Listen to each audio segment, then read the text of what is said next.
और बड़ी खबर है, रूस में यूक्रेनी फोर्स ने पलटवार किया है। बेलगोरोद में यूक्रेन का ड्रोन अटैक। यूक्रेनी हमले से कई इमारतें बर्बाद हो गई।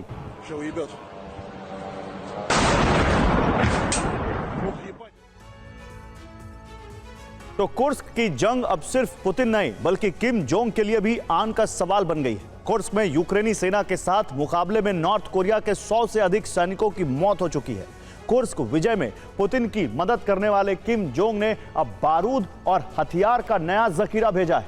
यूक्रेन के सैनिकों के संहार में अब सिर्फ रूस नहीं बल्कि नॉर्थ कोरिया की आर्टिलरी भी शामिल होगी।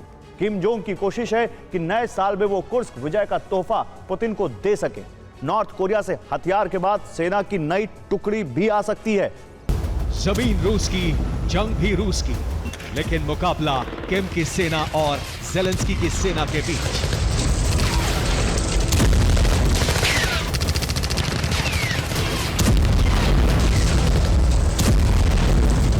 ये कुर्स्क की जंग है, जहां एक धमाके की रिपोर्ट नॉर्थ कोरिया के तानाशाह तक पहुंचती है।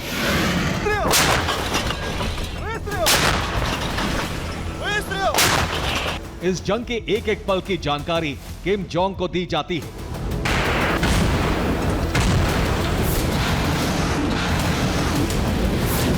पिछले दिनों कुर्स्क की जमीन से नॉर्थ कोरिया के कई सैनिकों का शव उठाया गया और लगातार मौतों के बाद ही किम जोंग ने यूक्रेन से बदला लेने की ठानी है।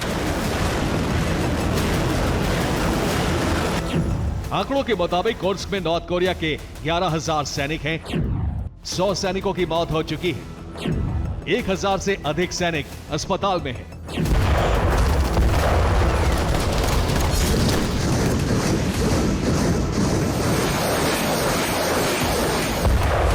अपने सैनिकों की मौत की खबर के बाद किम जोंग बेहद गुस्से में है और इसका सबूत है ये ट्रेन। रूस में नॉर्थ कोरिया की सेना को आर्टिलरी और हवाई हमले में मदद लेने के लिए रूसी फौज पर निर्भर रहना होता है, लेकिन अब ट्रेन से किम ने अपनी सेना को आर्टिलरी की सप्लाई की है।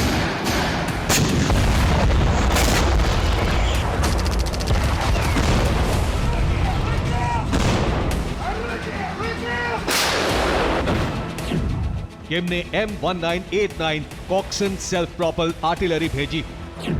M1989 कॉक्सन लॉन्ग रेंज की आर्टिलरी है। एक बार में इससे 12 राउंड गोले दागे जा सकते हैं।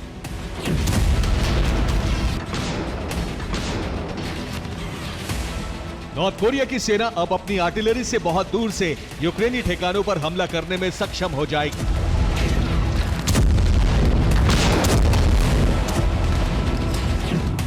किम की कोशिश है कि कुर्स्क में हर दिन यूक्रेनी सेना के संहार के आंकड़े को बढ़ाया जाए।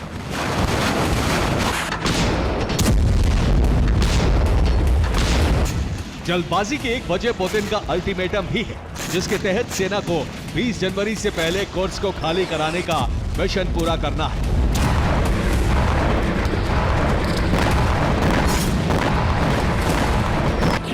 किम जोंग 10 दिनों में कुर्स्क को खाली कराने का प्लान तैयार कर चुके हैं। किम जोंग नए साल पर पुतिन को जीत का उपहार देना चाहते हैं। यही वजह है कि हथियारों के बाद नॉर्थ कोरिया से सैनिकों की नई टुकड़ी भी भेजी जा सकती है। नॉर्थ कोरिया के सैनिकों पर हमले के कई वीडियो दुनिया के सामने आए हैं, जिसके बाद किम ने कुर्स्क को अपनी साख का सवाल बना लिया है।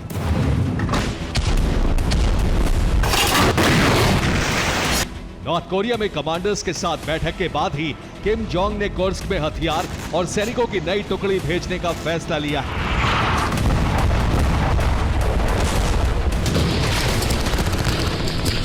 साउथ कोरिया के रिपोर्ट के मुताबिक नॉर्थ कोरियाई सैनिकों के लिए कुर्स्क बिल्कुल नया इलाका है। नॉर्थ कोरियाई सैनिकों को ड्रोन से जंग का अनुभव नहीं है। रूस ने खतरनाक मोर्चे पर अपने सैनिकों को नहीं भेजा है। यूक्रेन दावा कर रहा है कि जिन जगहों पर रूसी सैनिकों को अधिक खतरा था, वहां नॉर्थ कोरियाई सैनिकों को भेजा गया। नॉर्थ कोरिया के सैनिकों को ड्रोन से बचाने के उपाय भी नहीं किए गए। इस बीच रूस की सीमा के भीतर स्कैल्प मिसाइल से हमला करके यूक्रेन ने रूस को नई चुनौती का सामना करने के लिए तैयार रहने का संदेश दिया है।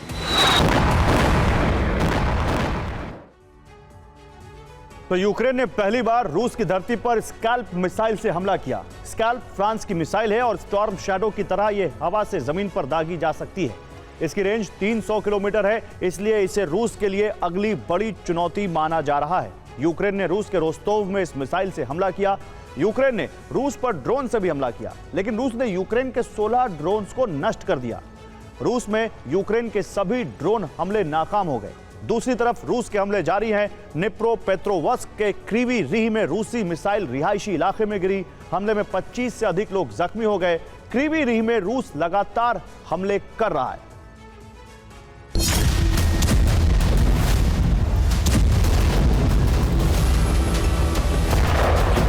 यूक्रेन के हमले लगातार नाकाम हो रहे हैं और अब यूक्रेन के पास गुरिल्ला हमलों के अलावा कोई विकल्प नहीं बचा है।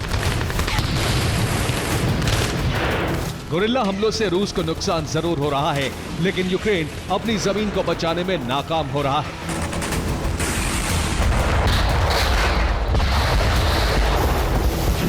पुतिन की रणनीति क्या है, इसका अंदाजा एक बार फिर हुआ है। पुतिन ने कहा है कि यूक्रेन में ट्रंप से सीज फायर के लिए बातचीत का वो स्वागत करेंगे।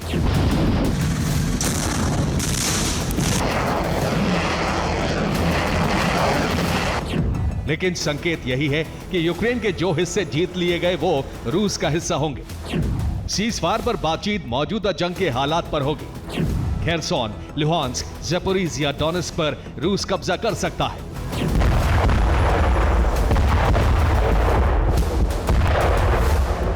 यानी पुतिन बातचीत से पहले यूक्रेन के अधिक से अधिक हिस्सों को जीतने की कोशिश करेंगे।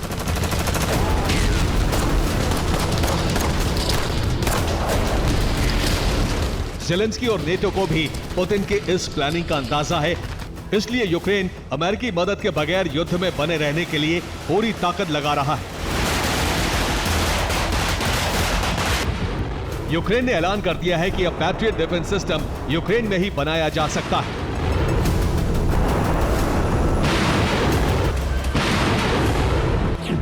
यूक्रेन पैट्रियट बनाने के लिए अमेरिका से लाइसेंस हासिल करने की कोशिश में है। ज़ेलेंस्की लाइसेंस के लिए कई बार अमेरिका से गुहार लगा चुके हैं। यूक्रेन को पैट्रियट की जितनी जरूरत है वो कभी पूरी नहीं हो सकी। यूक्रेन ने पहली बार अपने ही उपकरणों से एफपीवी ड्रोन बना लिया है। यूक्रेन हमला करने वाले कई ड्रोन का प्रोडक्शन भी कर रहा है। रूस की सेना ने यूक्रेन के कई इलाकों को निशाना बनाना शुरू कर दिया है। रूस खार्किव पर लगातार हमले कर रहा है। कुपियांस्क में भी रूस की बमबारी जारी है। लीमन सेक्टर में भी रूस का प्रहार जारी है। बारूदी हमले के साथ ही रूस के साइबर एक्सपर्ट भी यूक्रेन को लगातार नुकसान पहुंचाने की कोशिश कर रहे हैं। यूक्रेन में एक दिन में कई बार साइबर हमले किए जा रहे हैं। रूस का मकसद यूक्रेनी सरकारी विभागों के काम को प्रभावित करना है, ताकि यूक्रेन की सरकार ठीक से अपनी योजनाओं को पूरा ना कर सके। Bureau report, TV9 Bharatvarsh.